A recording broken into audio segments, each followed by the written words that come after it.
రాష్ట్రంలో తిరిగి ఉమ్మడి పాలనలో కొనసాగిన పోకడలొస్తున్నాయి. అన్ని విభాగాల్లో అభివృద్ధి పడకేసింది. పోలీసులంటే మళ్లీ భయపడే పరిస్థితి ఏర్పడింది. బీఆర్ఎస్ హయాంలో ఫ్రెండ్లీ పోలీసింగ్ తీసుకొచ్చారు. ఏ సమస్య అయినా సరే జనం పోలీస్ స్టేషన్కు వచ్చి కంప్లైంట్ చేసేవారు. ఇప్పుడు పరిస్థితి మారింది.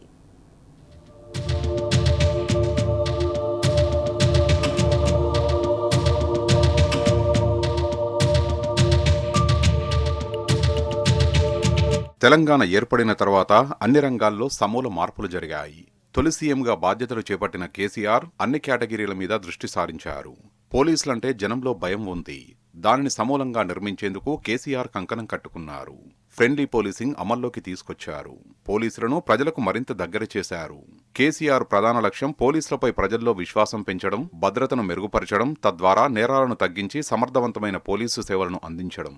ఫిర్యాదుదారులతో ప్రజలతో దురుసుగా ప్రవర్తించిన పోలీసు అధికారులపై చర్యలు తీసుకున్నారు. దీంతో పోలీసులు కూడా తీరు మార్చుకుని ఫ్రెండ్లీ పోలీసింగ్కు అలవాటు పడ్డారు.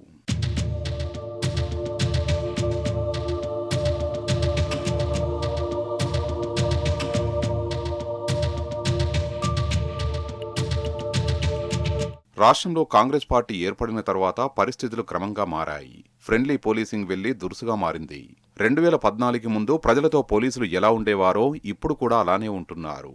కాంగ్రెస్ ప్రభుత్వం ఏర్పడిన ఏడాదిలో పోలీసుల వ్యవహార శైలి మారింది. ఫిర్యాదుదారులు ప్రజలతో పోలీసు వ్యవహార శైలి బాగుండడం లేదు. మరోవైపు పోలీస్ స్టేషన్లో విధులు నిర్వహిస్తున్న మహిళా సిబ్బందిని అవమానిస్తున్నారు.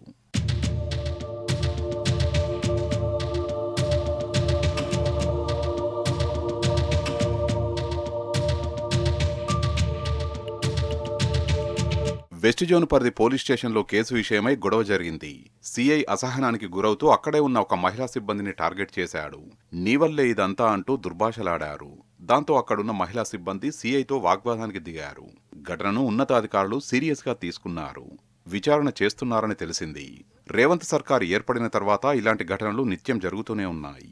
ఈ ఫ్రెండ్లీ పోలీసింగ్ అనేది అంటే రేరుగా పోలీస్ డిపార్ట్మెంట్లో వినిపిస్తున్న వర్డ్ ఇది. అంటే దీనికి జనరల్గా ఒకటే నిర్వచనం ఉంటుంది. ఎవరైతే లాని ఒబే చేస్తారో వాళ్ళతో ఫ్రెండ్లీగా ఉంటాం. లాని ఎవరైతే డిస్ట్రాక్ట్ చేయడానికి ప్రయత్నం చేస్తారో, లాకి ఎగ్నిస్ట్గా బిహేవ్ చేసే వాళ్ళు ఎవరైతే ఉంటారో వాళ్ళకి ఎగ్నిస్ట్గా మాత్రం ఫ్రెండ్లీ పోలీసింగ్ అనేది ఉండదు. జనరల్గా మా పోలీస్ స్టేషన్కి కంప్లైంట్స్ వచ్చేటప్పుడు మేము కంప్లైంట్ తీసుకుంటాం. దాంట్లో ఉండే కాగ్నిజెన్సీ ప్రకారం కేసులు అయితే ఫ్రీ రిజిస్ట్రేషన్లోనే మేము కేసెస్ అయితే రిజిస్టర్ చేస్తాం. కొందరు పోలీసులు ఫ్రెండ్లీగా ఉంటున్నప్పటికీ మరికొందరు మాత్రం రెచ్చిపోతున్నారు. ఆ పోలీసులపై రేవంత్ సర్కారు చర్యలు తీసుకోవడం లేదు. హోంశాఖను తన వద్ద అట్టిపెట్టుకున్న సీఎం రేవంత్ రెడ్డి మిన్నకుండిపోయారు. హద్దుమీరి ప్రవర్తిస్తున్న పోలీసులపై ఎలాంటి చర్యలు తీసుకోవడం లేదు. దీంతో సామాన్య ప్రజలు పోలీస్ స్టేషన్కు రావాలంటే భయపడే పరిస్థితి నెలకొంది. 2014 బిఫోర్ పోలీస్ డిపార్ట్మెంట్లో పోలీస్ స్టేషన్లో ఎట్లంటే ఎవరైనా కంప్లైంట్ వచ్చినా ఎవరు వచ్చినా కూడా రారా పోరా అనేవాళ్ళు.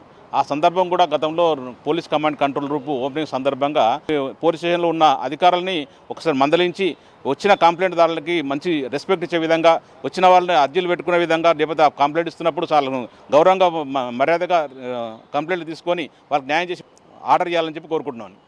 పోలీసులపై రేవంత్ రెడ్డి దృష్టి సారించాలనే అభిప్రాయం వ్యక్తమవుతోంది. లేదంటే పోలీసులకు జనాలకు దూరం పెరుగుతుంది. దాంతో కమ్యూనిటీ పోలీసింగ్ కోల్పోయి మళ్లీ నేరాలు పెరిగే అవకాశం ఉంది. సో సీఎం రేవంత్ రెడ్డి ఇప్పటికైనా దృష్టి సారించి పోలీసుల దూకుడుకు బ్రేక్ వేయాలని మేధావులు అభిప్రాయపడుతున్నారు.